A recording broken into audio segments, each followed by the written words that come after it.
내가 만약에 그들을 이겨 데리고 오면 생포해서 오면 내가 들가시와 찔레로 너희 살을 찢겠다. 보복을 이제 얘기하는 거죠. 그리고 뭐라고 얘기하냐면 이 망대를 헐겠다. 내가 평안히 돌아올 때에 이 망대를 헐겠다. 분노할 사람들도 역시 똑같은 말을 했거든요. 우리가 너희를 도울 수 없다. 그렇게 말을 했단 말이에요. 여기서 보면 그렇게 이제 기드온이 우리가 볼 때는 굉장히 무서운 보복의 말이지만은 사실 형제를 돕지 않은 그것으로 인해서 이제 이렇게 말을 하는 거예요. 그래서 이제 기드온은요, 숫곳 사람들 내가 돌아올 때에 그들을 생포해서 오면 너희를 혹독하게 죽일 것이다. 이렇게 말을 하는 것이고요. 이 브누엘이라는 곳은요, 사실 숫곳하고 가까이 있는 곳인데, 우리 브니엘이라는 단어를 아마 성경에서 보았을 거예요. 그 뭐냐면, 야곱이 그 형 에서를 만나기 전에 천사가 씨름했던 장소, 거기가 바로 브니엘이죠. 하나님의 얼굴이라는 뜻이거든요. 그것과 동일한 지역이에요.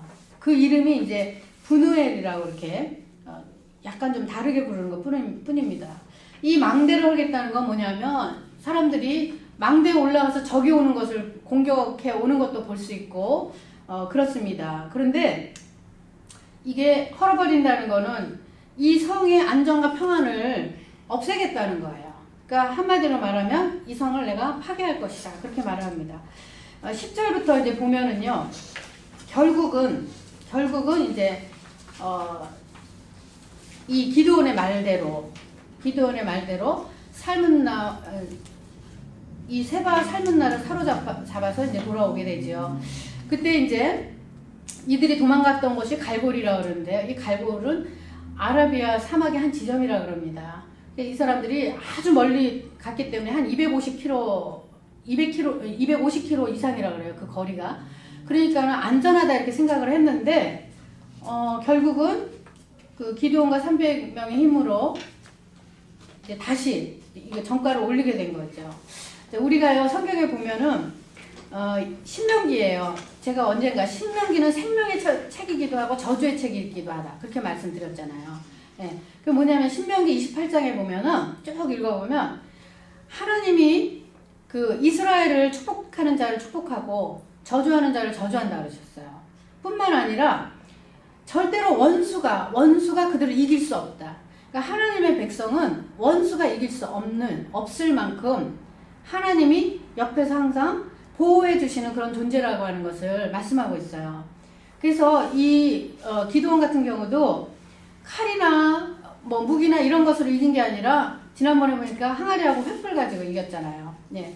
그래서 그런 전쟁, 하나님이 함께 하신 전쟁이었죠. 자, 그래서 이제 완전히 이들이 추격에서 벗어났다 생각했는데 결국은 그 15,000명이 300명에게 다시 이제 패배하게 된 것이죠. 자, 그리고 우리가 이거는 이제 그냥 한번 알아두면 좋을 것 같은데요. 11절에 보면 장막에 거한 자의 길 이런 말이 있거든요. 유목민의 길을 이렇게 말합니다. 유목민들은요 장막을 치고 살아요. 그들은 이렇게 평안히 이렇게 정착해서 사는 그런 생활이 아니죠. 예, 장막에 거한 자의 길, 유목민의 길을 말하는 거고요. 특히 이제 여기서 대상들, 무역하는 사람들이 다니던 길, 이런 길도 이제 이렇게 표현을 합니다. 예. 이 갈골이 그런 길이었을 거라고 보는 것이죠. 자, 그래서 이제 13절로 넘어가면은요, 요아스의 아들 기드온이 이제 전쟁에서 돌아옵니다. 전쟁에서 돌아오고, 돌아오다가 숫곳 사람들 중에 한 소년을 잡았다 그랬는데, 소년은 어린아이라고 우리가 생각하면 안 돼요. 유아라고 하는 것은 이 당시에는 아주 어린애서부터 청년들까지를 다 포함하는 거거든요. 근데 이제 70인의 숫곳 방백의 70인의 이름을 다 기록해 주었다. 그렇게 얘기를 하는데요. 이때는 사실 글자가 없어요. 글자가 나온 때가 BC 1400년 정도 되거든요. 이들이 글자로 문서를 기록하던 시기가. 그러니까 아마 돌판 같은 데다가 아마 이렇게 새겨줬지 않겠는가 그런 생각을 합니다. 그런 걸로 봐서는 젊은 청년인데요. 이 사람이 이제 다 가르쳐줘서 결국은 이 숫꽃 방백들 70명을 전부 죽이죠. 예. 그들은 기드온과 그들의 군사를 무시하고 조롱했는데요. 이것은 하나님 보시기에는 굉장히 악한 일이었어요. 왜냐하면 이 전쟁 자체가 하나님이 먼저 주도하시고 하나님이 함께 하시는 전쟁이었고, 명분이 분명합니다. 미디안 사람들을 쳐 없애고 이스라엘이 다시 하나님께로 돌아오게 하기 위한 그런 거룩한 전쟁이었기 때문에 그것을 돕지 않은 것에 대해서 하나님이 이제 굉장히 진노하셨을 거라고 생각을 해요. 자, 그래서 하나님을 믿는 자로서 그들의 형제를 멸시하는 자들, 그리고 그 형제 편에 서기보다는 원수의 편에 서서 자기의 이익을 먼저 챙기는 이런 태도, 이런 것들을 이제 특별히 하나님이 징계하시는 그런 내용이라는 거죠. 자, 그 다음 페이지로 4페이지로 넘어가면 이제 세바가 살문나 잡아갖고 묻습니다. 너희가 예전에 그 다볼산에서 죽인 자들이 어떠했냐? 너하고 같이 모두 왕자 같더라. 그렇게 말하니까 기드온이 그들이 바로 내 형제라고 그렇게 말하는데, 그때 내 어머니의 아들이라 이렇게 말하는군요. 한 어머니에게서 난 자식들을 말할 때 이렇게 표현을 합니다. 그래서 여호와의 사심으로 맹세하노니 너희가 만일 그들을 살렸더라면, 내 형제들을 살려줬더라면 나도 너희를 죽이지 아니하였을 거라 이렇게 말을 합니다. 이건 뭐냐면요, 사실 고대 이스라엘에서의 복수 행위에 대한 어떤 율법인데, 이거 율법에 되어 있습니다. 개인적인 보복 이상이죠. 이거는 율법에 명시되어 있는 명분 있는 보복인데요. 그 피살자에 가장 가까운 혈족, 피의 보수자가 되어서 살인자의 생명을 요구할 수 있는 권리를 갖고 있어요. 이게 성경에 명시되어 있습니다. 그래서 내 혈족을 죽인 자를 내가 죽이는 것은 법에 어긋나지 않는 것이라고 그렇게 말하고 있죠. 자, 그런데 잘못해서 실수로 죽였어요. 그러면 어디로 가죠? 곳곳에 도피성이 있죠. 이 도피성으로 도망가서 생명을 보호받을 수 있습니다. 네, 그렇게 되어 있어요. 자, 그래서 기드온이 형제들의 죽음에 대해서 이 복수자의 자격으로 이들을 처형하게 됩니다. 그런데 모두 왕자 같더라 그 말로 보아서는 이 기드온의 가문이 굉장히 귀족 가문이었을 거라고 이렇게 추정을 할 수가 있죠. 예. 자, 그리고 이제 20절 이하에 보니까 중요한 대목이 하나 나오는데요. 그들을 죽일 때에 자기 아들에게, 그쵸? 자기 장자에게, 어린 아이에게 칼을 쥐어주면서 죽이라고 합니다. 예, 장자에게. 그랬더니 이들이 세바 살문나가 뭐라고 합니까? 기드온에게 네가 일어나서 우리를 치라, 우리를 죽이라 그 말입니다. 예, 여기서 왜 나이가 어린 여델에게 두 왕을 처형하라고 명했을까 하는 거죠. 기드온이. 첫 번째로는요, 그 왕들에게 소년의 칼에 죽었다는 그 수치와 명예를 안겨주기 위해서. 그리고 또 하나는요, 적장을 죽이는 영예를 이 아들에게 주고 싶기 때문에 그랬을 것이다. 이렇게 볼 수가 있어요. 그런데 이 여델은 아주 어렸기 때문에 칼을 뺄 수가 없었다. 근데 여기 참 재밌는 말이 21절에 대저 사람이 어떠하면 그 힘도 그러하리라. 이 말은 뭐냐면 사람이 나이 따라, 나이 먹은 것 따라 이 힘도 다르다 그 말입니다. 그래서 어린아이에게 손에 죽는 치욕보다는 기드온의 손에 명예롭게 죽겠다 이런 청이죠. 그리고 여자에게 죽는 거, 어린아이나 여자에게 죽는 거는 굉장히 불명예로 생각했습니다. 우리 이제 나중에 아비멜렉에 가서 볼 수가 있어요, 그거를. 자, 근데 여기에서 21절의 마지막 부분에 보니까 그들을 죽이고 그 약대목에 꾸몄던 세 달 형상의 장식을 취했다 이런 말이 있습니다. 자, 세 달 형상의 장식, 일종의 부적입니다. 이 사람들 부적 같은 건데 몸을 신변을 보호하기 위한 부적 같은 것을 가지고 다녔어요. 초승달 모양의 장식품. 이제 사람의 목에는 금이나 은으로, 그리고 약대들이나 짐승들에게는 아주 이렇게 좀 조잡스러운 그런 뭐 나무나 뭐 이런 걸로 만들어서 붙여줬어요. 이게 왜 그러냐 하면은요, 그들은 이제 월신을 숭배하는데요. 그 이유는 그들이 무역을 하러 이렇게 그 아까제 그 어떤 장막에 거하는 자의 길처럼 이렇게 사막을 지나가잖아요. 사막을 지나갈 때 밤이 되거나 그러면은 그들이 가지고 있는 이 물품들을 약탈해가는 강도떼들이 많습니다. 그러니까 그들은 항상 달을 보면서 달신이 우리를 보호해 주기를 원하는 마음이 있겠죠. 그래서 달신을 숭배해요. 달신을 숭배하고요. 그리고 또 그 월신 숭배를 하는 그 당시 유행했던 겁니다. 이것은. 그리고 이렇게 보면은 그 달들이 항상 자기네들 따라가면서 보호해 주는 것처럼 느끼기 때문에 이 사람들이 그를 위해서 우리 마치 예수 믿는 사람들 십자가 이렇게 목걸이 하고 다니듯이 그렇게 생각하는 거예요. 근데 그 십자가가 그냥 부적처럼 되면 안 되죠. 그것도 우상 숭배입니다. 일종의. 그렇죠? 그런데 신명기 7장 25절에 보니까 이제 이방 국가와 전쟁에서 승리를 하잖아요. 그럼 하나님이 꼭 하지 말라 하신 게 몇 가지 있습니다. 그 중에 하나는 이방의 신상, 이방 신상 숭배와 우상 숭배와 관련된 모든 전리품, 이것은 다 취하지 말고 불태워버려라. 그렇게 하나님이 명령하셨어요. 그런데 보기 좋은 것들 빼가지고 이렇게 가지고 오다가 하나님이 굉장히 노하시는 그런 경우를 사울 왕을 통해서도 우리가 볼 수가 있죠. 보면. 예. 그래서 이 취한 물건들 때문에 우상 숭배 올무에 빠지는 것을 막기 위해서 하나님이 그거 절대로 가져오지 못하게 하고 다 불태워 없애라 그렇게 말씀하셨어요. 근데 기드온은요 그걸 불태우지 않고 가졌고요. 이것이 나중에 이스라엘이 또다시 우상 숭배에 빠지게 하는 올무가 됩니다.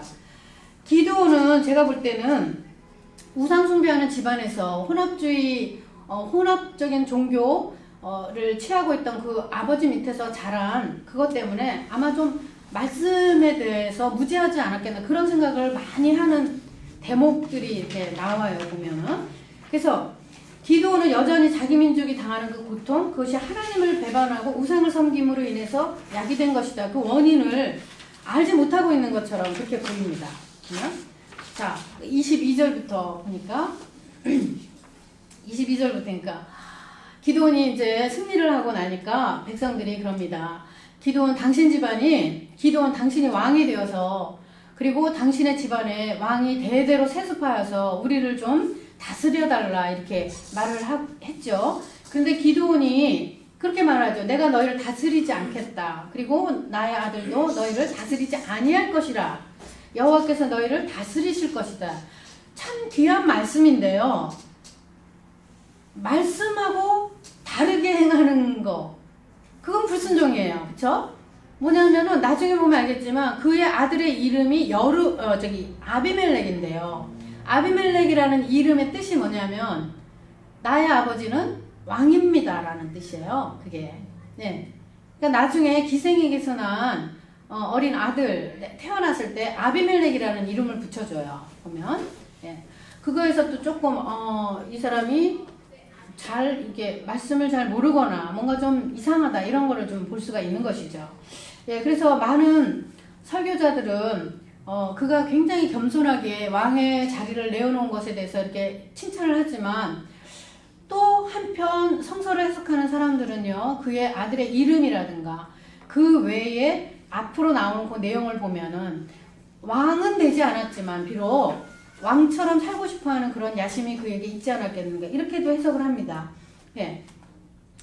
자, 그래서 이제 구원의 주체가 하나님이 아니라 기드온 자신이라고 보는 그런 인식이 있지 않았겠는가 이렇게도 이제 보는 거죠. 왜냐하면 이스라엘 사람들은요 기드온이 승리했다고 보지 하나님이 도우셔서 이렇게 했다라고 지금 생각하지 않는 거예요. 그러니까 하나님은 왕을 세우지 말라고 했음에도 불구하고 이렇게 왕이 되어 달라고 하는 것이죠.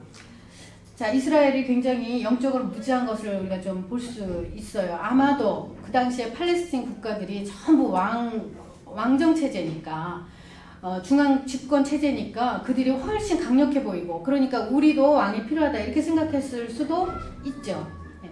24절에서 32절 보면 기드온의 말년에 대한 기사가 나오는데요. 예, 기드온은 몇 가지 말년에 잘못한 것이 있어요. 기드온이 이제 왕이 되는 대신에 그 모인 사람들에게 한 가지 청을 합니다. 그게 뭐냐면 너희가 각기 탈취한 귀고리를 내게 달라 이렇게 말합니다. 그 당시에는요, 여기 그 대적은 이스마엘 사람이므로 금귀고리가 있었습니다. 이스마엘 사람이 대적이었다. 이거는 동방의 이방 사람들을 통칭하는 말이에요. 예, 이방 사람들을 통칭하는 말로 이스마엘 사람 이렇게 말을 합니다. 일반적인 아라비아 유목민들에 대한 명칭이죠. 예, 근데 이 사람들이 귀고리가 있는데 금귀고리가 있어요. 아마 지금처럼 뭐 금이 엄청난 그런 건 아니었나 모르겠는데요. 귀고리를 했다는 것은 그들이 종의 신분이었다라고 하는 것을 말해주는 겁니다. 종의 신분을 표식하는 것이 귀걸이였죠, 그 당시에. 그래서 사람들이 이제 귀걸이를요, 전부 이제 이 사람이 이것쯤이야 우리가 너에게 줄 수 있다. 우리를 이렇게 대적의 손에서 벗어나게 했으니까 우리가 당연히 이 정도는 해줄 수 있다. 이렇게 생각을 해서 사람들이 기쁜 마음으로요, 즐거이 주겠다 이렇게 말을 하고 자신에게 있는 귀걸이 그리고 보석들 이런 것도 이제 빼가지고 이 사람에게 줍니다. 자, 근데 여기서 보석이라고 하는 것은요, 이 당시에 보석이라고 취급받을 수 있는 것은 패불이라고 취급받는 게 뭐냐면 진주예요, 진주. 진주 하나. 예, 굉장히 귀한 걸로 생각을 했죠. 자, 한 세겔, 이 사람이 받은 금이 전부 얼마였냐면 1,700세겔. 1,700세겔이라 그러니까 잘 이렇게 감이 안 들어옵니다. 이거는요, 금귀걸이만 해도 총 무게가 20kg 가까이 되는 그런 그 무게고요. 오늘날 미화로 따지면 이게 5,400돈이라는데요. 엄청난 거죠.